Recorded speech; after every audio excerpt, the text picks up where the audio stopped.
The G.I. Joe team is really mad, and they're not gonna take it anymore. The Cobra organization has been terrorizing the peace-loving people of the world for decades with no end in sight. It's time to defeat this group of thugs and rid the world of their menace forever.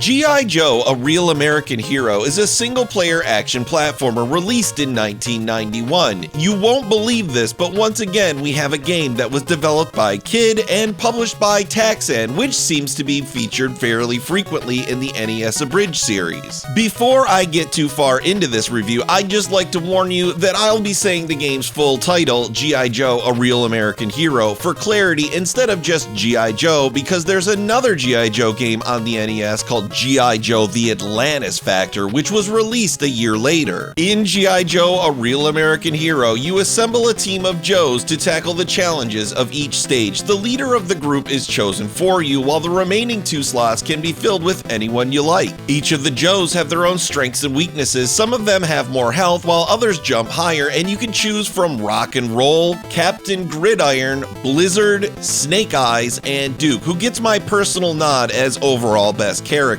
Each Joe has a melee attack and a ranged attack, which you can perform by pressing B and swap between using the select button. You jump by pressing A. Each of the Joes have their own unique weapon as well, and these weapons can be powered up by collecting gun power-ups, which allow you to shoot more projectiles. Something to keep in mind is that your ammo is limited, and collecting more bullets will allow you to keep blasting Cobra bad guys. Your power-ups will carry over from stage to stage, so it can be a good idea to power up your favorite characters early and use them frequently throughout the game. If you find your health getting low, collecting a K ration will restore some of your health, or you can swap to a different team member with more health by pressing start. It just wouldn't be G.I. Joe without a few vehicles to drive. The Cobra Buzzbore can drive on walls and ceilings, which is pretty cool. There's also the Cobra Interrogator, which is a kind of mini helicopter that you fly by holding the A button, and the Cobra Pogo, which shoots a spray of powerful projectiles and can jump really high.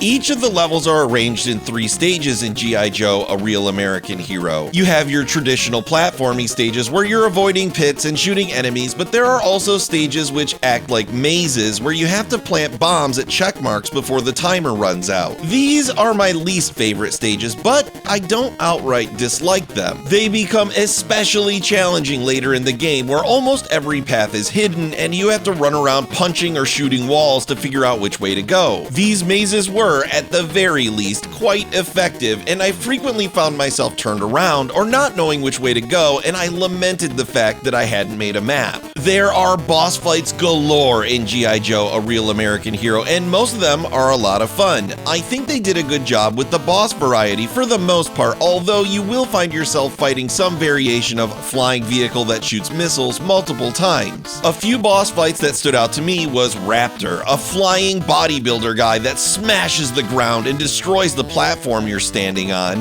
Road Pig, a G.I. Joe I actually owned when I was a kid, and a fight where you'll be attempting to dodge the boulders he throws while trying to keep your footing on conveyor belt platforms. And the Cobra Bug, which is a 3-stage boss fight where you'll need to destroy different pieces of the bug. There are way more bosses to fight, including Destro and Cobra Commander himself, but I'll leave it to you and your team of Joes to discover the others on your own. If you manage to beat the game, guess what? In typical Taxan fashion, there's a second and even a third quest, each quest increasing the difficulty by limiting your team to 2 members, making the enemies stronger, and making the power-ups less effective, so if you can't get enough Joe, then you're in luck, because there's more than enough Joe to go around. Notably, G.I. Joe A Real American Hero is probably the most stable kid game I've ever played. There isn't a whole lot of jankiness here, and it's just a solid action platformer with lots of boss fights and a few mazes thrown into the mix, and I award it a real American 4 out of 5.